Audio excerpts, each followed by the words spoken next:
Welcome to Season 2 of the Pint Size Personalization Podcast, brought to you by Johnson Plastics Plus. In this season, we'll be talking to staff members from Johnson Plastics Plus to learn about how they got their start with the company and what they've learned about the personalization industry. Hey Jess, happy Friday. Hello, how are you, Jackie? I'm good. Thanks for joining us. I know we had to bribe you with some salsa so we could get your design tips and tricks. But we're super excited to have you on. So I've known Jess for about 5 years, but for people who are listening and maybe don't know Jess, she's a little more behind the scenes. So my first question, Jess, is tell us a little bit about what your role is at Johnson Plastics Plus. Yeah, so I am the senior graphic designer here at JP Plus, and I've been here a little over 5 years. In my role as a designer, I work closely with the rest of the marketing team and our graphic design intern to create various materials needed to implement our campaigns, promotions, product launches, and so on. So a lot of those include like our emails, social graphics, web graphics and landing page designs, digital and print ads, brochures, catalogs, videos, and the list goes on. So anything that you can think of that has to do with graphics of some sort, I'm probably digging into it and working on it.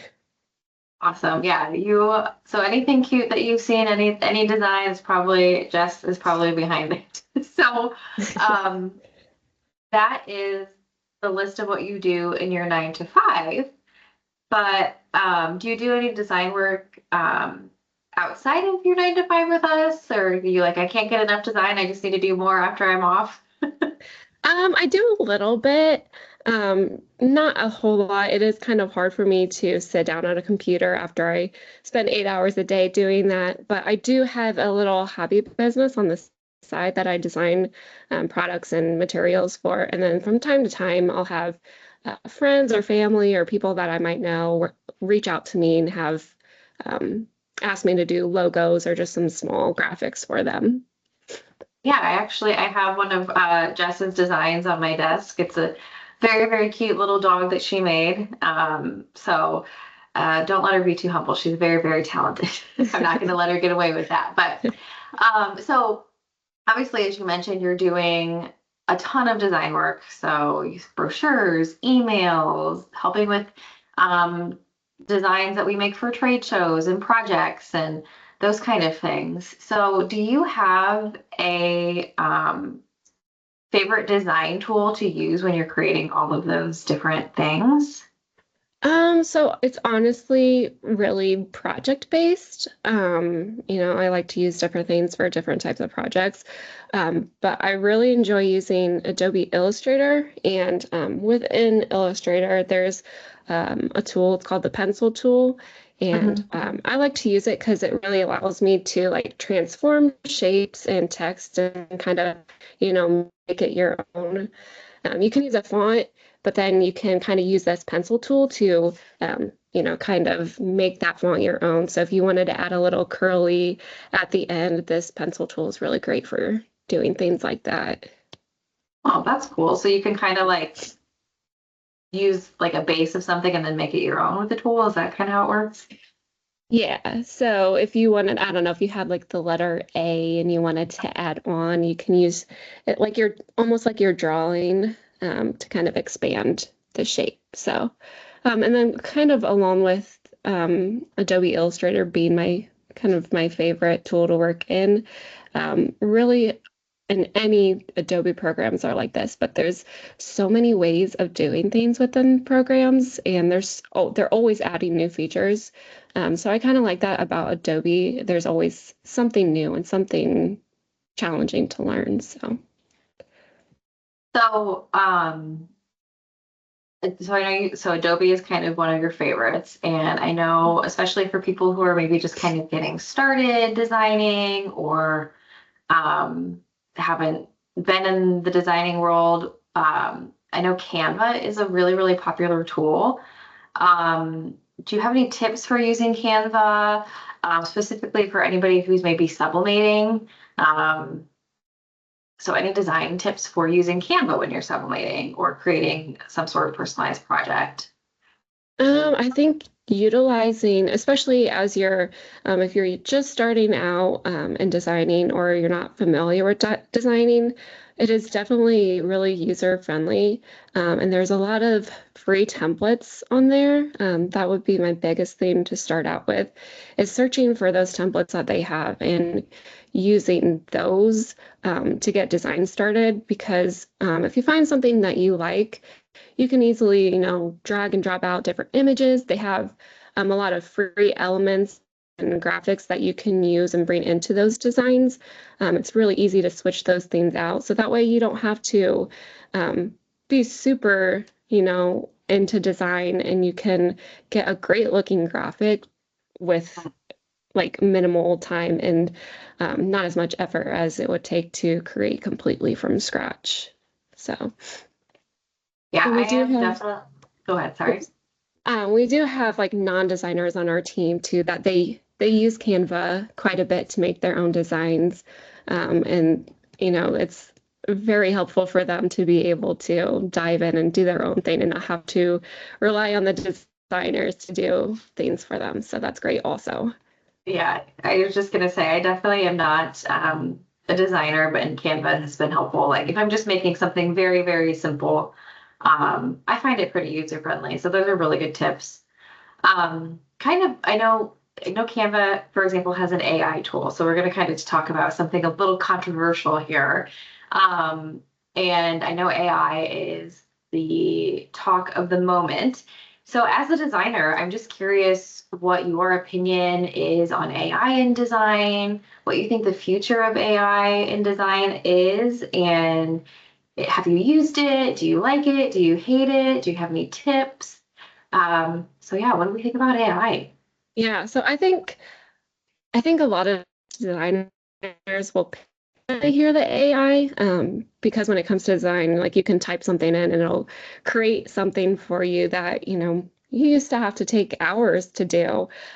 So a lot of people panic, but I think right now it's such a great tool to help speed up processes, especially for, business owners. If we're seeing it within like Adobe programs, Canva, as you mentioned, there's like stock photography websites that offer it. So you can just type in something and it'll generate an image for you to use. Um, and I think it's kind of a nice feature to be able to do that. So if you're looking for something unique, you can type that in, and hopefully get some good results. It is AI, so it's not it's not perfect. You might not get the results you want, or it might just be off the wall. But a weird example that I think of is a dog riding a bike. That would not be something that you could easily have a photo shoot for, unless you have a really behaved dog. Or like if you try to do something like that in Photoshop, it would take such a long time to get good results. And I was just playing with it around yesterday on one of our stock photography websites, and I had some pretty good results. And so it was kind of cool to see like what it can do. Obviously, sometimes it does look very AI, it does look very fake, but doesn't mean that, it doesn't work for what you're doing. And then I mostly use AI in Photoshop. I found that it's saved me a lot of time and effort when just like editing and retouching photos. So that's been a lot of help when I'm working on, our product photography and graphics. Yeah. Yeah. So kind of what I'm hearing you say is it's just another tool in your toolbox, but I don't think it's going to replace designers and design and good design. It's just kind of Correct. another thing that you can use like your pencil tool in Adobe. So Yeah. yeah, now I'm It's thinking about a dog riding a bike too. I don't know why I thought about that, but it's just like an obscure like graphic that can be created that would Yeah. not be easy for a human to sit down there and do themselves. So, yeah, it's definitely, I think, a tool that can help a designer. And, businesses, your company better than AI. Like, you know what you need, you know what you want. So having AI is a great tool to help push along what you might need. So, yeah. Um,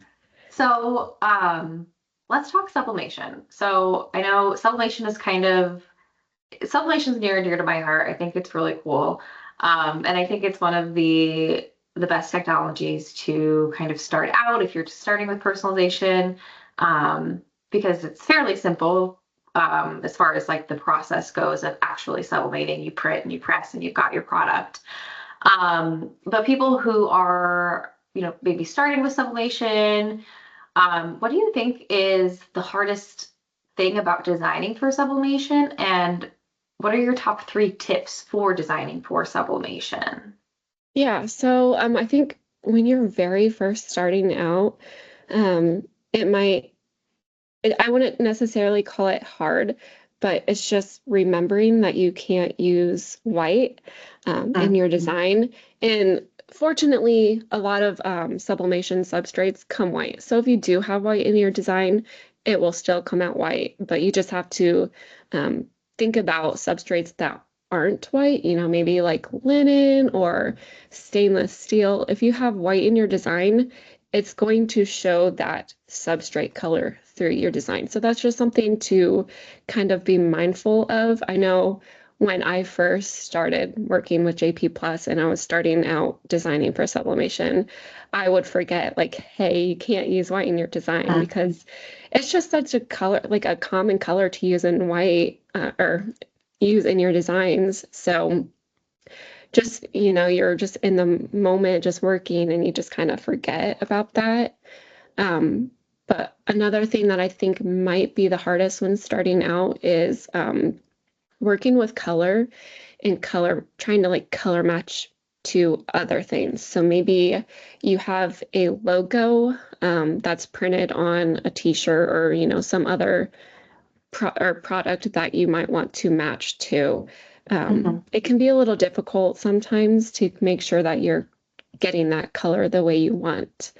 And fortunately, we do have a blog post that helps with this. So if that's something that sublimation users are struggling with, we have a blog post that can help you ensure that like you're getting the right, you're setting up your file the way that you should and help you to get the correct results. We also, yeah, we have an awesome support team at JP Plus. So anything that you're like struggling with, you can give them a call, set up a meeting, and they can help you out with, your issues and struggles. And then my top 3 tips for designing for sublimation. The first one, especially when it comes to JP Plus products and blanks, I think, we offer quite a few resources that maybe not everybody knows about. And one of those is our templates. So for each sublimation product, we create a template. And I think this is great to use when you're setting up your design because it's going to help you like reduce any errors. You're not making the design too big or too small, or we set up these files with a safety guideline, like an actual size print guideline and a bleed guideline. So that safety guideline is going to help when you're actually like designing to ensure, any important information should stay within those guidelines so they don't, get cut off or are off the product when you're pressing your print to the product. And then the print guideline helps you to know where the actual product is going to be.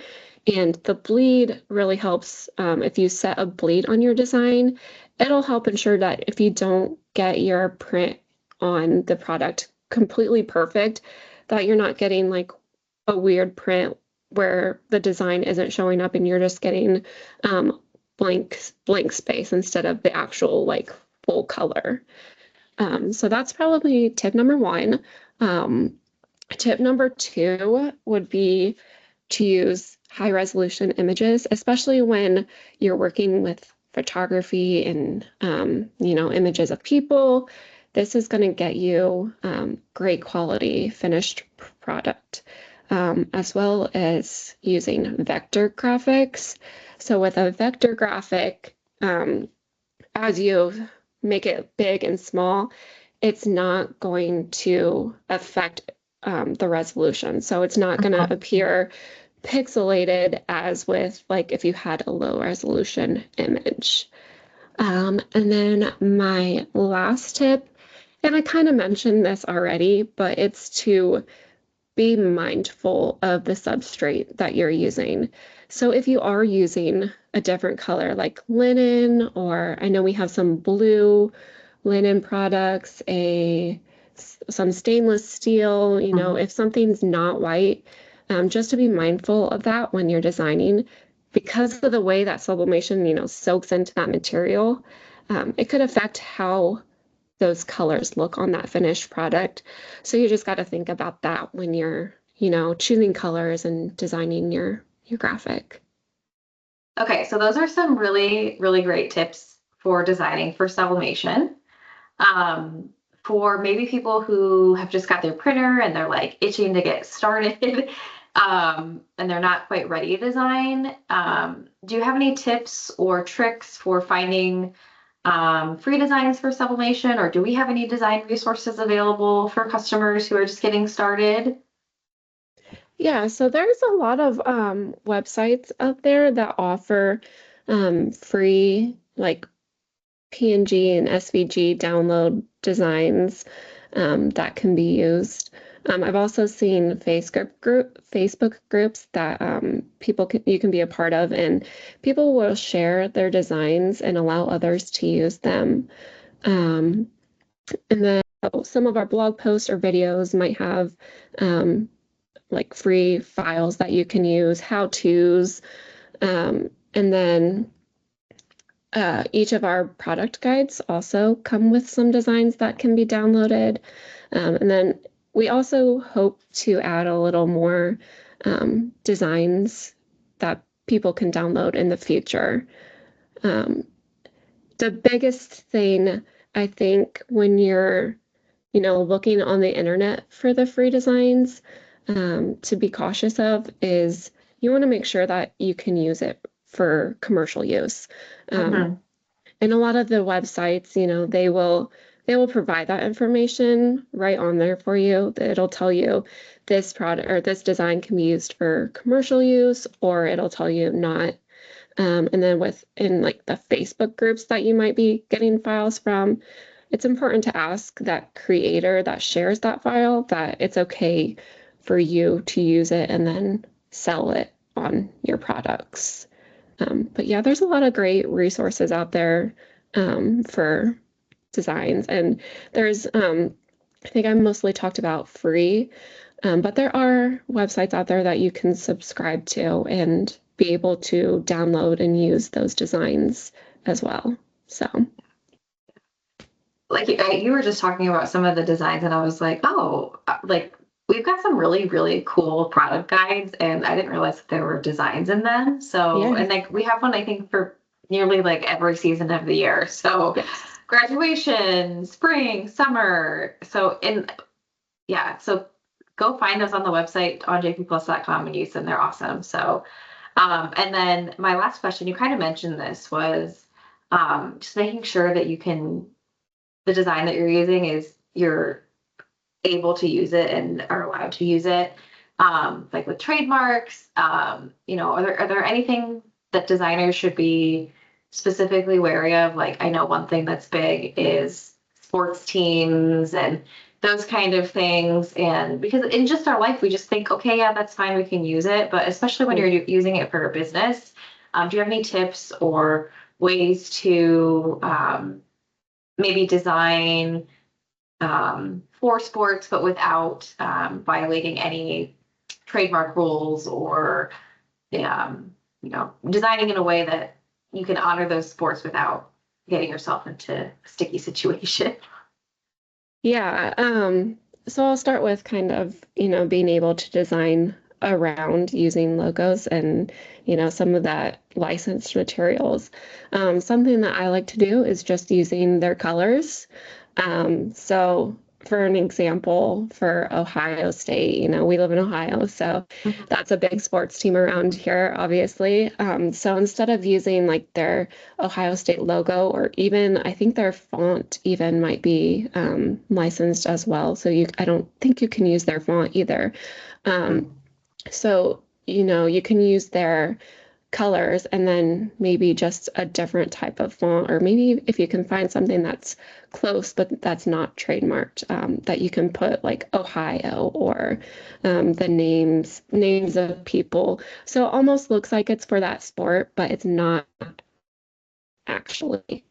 But yes, it can be a little tricky. There's a lot of large companies out there that if they see that you're using some of their licensed, characters or logos, like they will take action, even if you are a small company. And that's just not something that you want to have to deal with as a business. So it's important to, um, if you do want to sell licensed materials, you can reach out and try to get a actual license so that way you can legally sell materials with those, graphics on them.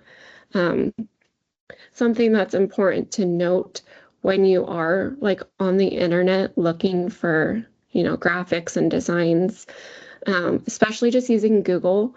It's important to look around and make sure that that image is actually free to use and you can use it for commercial use. So if you're typing, free design files for commercial use in Google and you're looking at those images, a lot of the times those images are not really free. With copyrighted materials, it's really up to the original creator, whether you're allowed to use those designs and sell them on the products that that you're selling. Um, you'll notice like people who are designing or are selling their designs, a lot of times they put what's called a watermark over their designs. So you'll see like maybe words that go across the design because they don't want you to just save that image and use it and make money off of their hard work. So it's definitely important to kind of pay attention to what you're trying to use. Look for that trademark symbol. A lot of logos and some text even will have trademarks on them, so like you cannot use them in your files to sell. So That's some really, really good advice and solid advice because, especially like you mentioned, there are some big companies that and big organizations that even if they see you using, things that are like you said, characters, those kind of things, even if they'll come after the small guys. And as much as that isn't fair in the way the world, like yeah, we just gotta protect yourself. And as you've got your small creative hobby business on the side, and that's a lot of work, and you want to protect that work that you've put in. And yeah, so I think that's some really good tips and advice. Especially if it's something that you're selling and using for a business. Now if you're creating something just for personal use, it's not as big of a deal, but it is just something still to consider and think about. So yeah. um any other just general design tips or encouragement that you have for anybody that's listening for graphic design inspiration? Um, I think just one, don't be afraid to fail. Um, just keep working at it. And there's a lot of resources out there, videos like YouTube. Um, we mentioned finding files online. There's Etsy. You can, download from Etsy users, and there's just so many materials out there that can help you.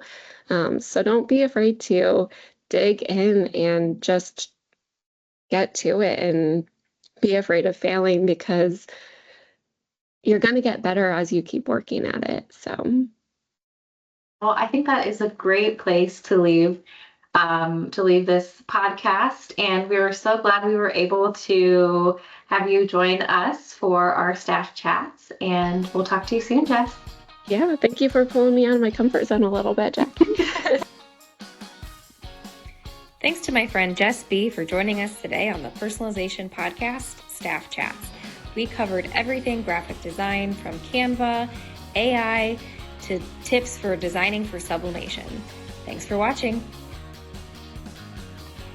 You've been listening to Season 2 of the Personalization Podcast, Staff Chats, brought to you by Johnson Plastics Plus. Remember to like and subscribe to this podcast wherever you get your podcasts.